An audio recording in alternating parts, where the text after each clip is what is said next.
TypeScript, types ou tipagem, como a gente costuma chamar em algumas linguagens, tá?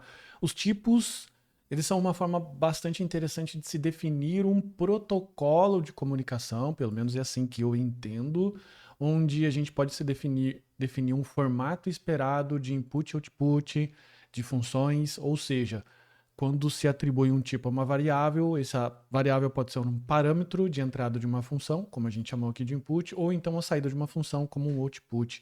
Ela é bastante útil para se trabalhar com conversão, parâmetros e retornos de funções, e principalmente ajuda muito o Visual Studio Code a preencher o IntelliSense. O IntelliSense é aquele sistema de autossugestão. Quando você digita, por exemplo, um código, ele vai mostrando para você o que aquela função ou aquele objeto tem lá dentro. No TypeScript, ele tem os tipos nativos. Os tipos nativos são os tipos que basicamente vêm com a linguagem, a gente não precisa se preocupar com eles, assim como number, string, boolean, assim sucessivamente, tá? São os mesmos tipos que são suportados pelo JavaScript, já que o TypeScript é um superset, ou seja, é uma camada que depende do JavaScript para rodar.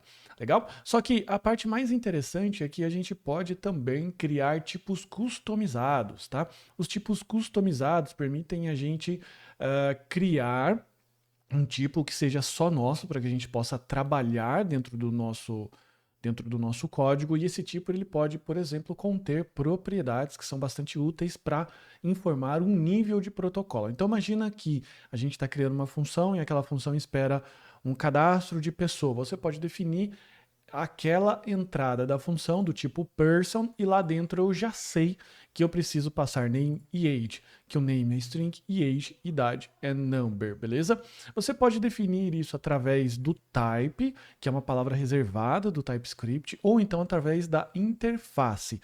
A forma de declarar são muito parecidas, com exceção desse igual, só que a diferença entre as duas formas é que a interface, ela permite definir não apenas propriedades, que são isso daqui, mas também métodos, beleza? Por isso é interessante utilizá-la, já que ela cobre mais funções em termos de definição de tipos e classes. Qual dos dois? Eu costumo utilizar a interface, beleza?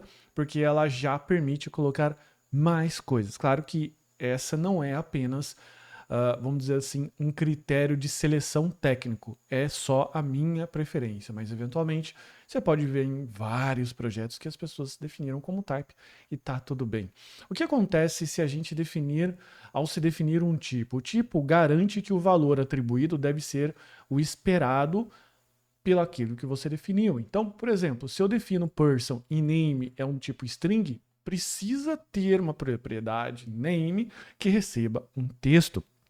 Caso isso não ocorra, é retornado um erro de execução, beleza? O próprio TypeScript ele já avisa.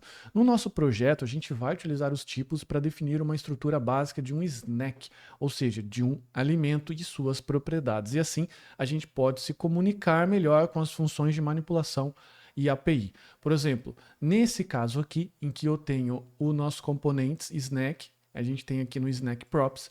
Eu, anteriormente, havia já comunicado que esse N ia sair, que isso aqui seria um conjunto de snacks, porque esse conjunto de snacks, ele permite que a gente renderize vários desses alimentos aqui que a gente chamou de snacks aqui, certo? Então ele tem, por exemplo, dentro dessa variável, dentro desse array, as propriedades que nós esperamos que ela tenha para compor, por exemplo, o título, a imagem, preço, botão, descrição e assim sucessivamente. Mas o que acontece aqui?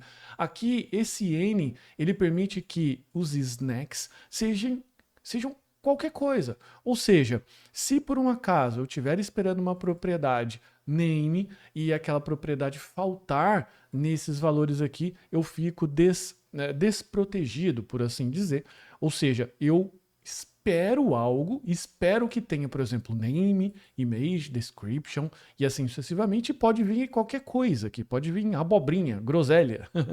Então, as tipagens, os tipos, eles permitem criar, como eu disse, na minha visão, um protocolo de comunicação. Qual que é esse protocolo? Dizendo assim, olha, você que vai preencher aqui esse array de snacks, eu espero que você passe isso para mim num determinado tipo e que esse tipo aqui contenha, por exemplo, o atributo id, name, image, e description e o price, beleza? Se você não passar desta forma, eu vou levantar aqui uma exceção, eu vou levantar um erro. Então você percebe o quanto isso é poderoso para manter o seu programa estável, o seu programa funcionando e também trabalhar em equipe, beleza? Então já que você entendeu toda essa parte aqui de tipos, beleza? E se você não entendeu, não tem problema, tem um curso inteiro na Dev Samurai, que seria o curso Dominando TypeScript, beleza? Que você pode também fazer sem problema nenhum, que lá tem toda uma aula de explicação de tipos e aqui foi basicamente um resumo para que a gente pudesse agora, logo na próxima aula, definir os nossos tipos de snack, beleza? E assim definindo sua estrutura mínima, que são basicamente essas propriedades aqui que eu já levantei com você.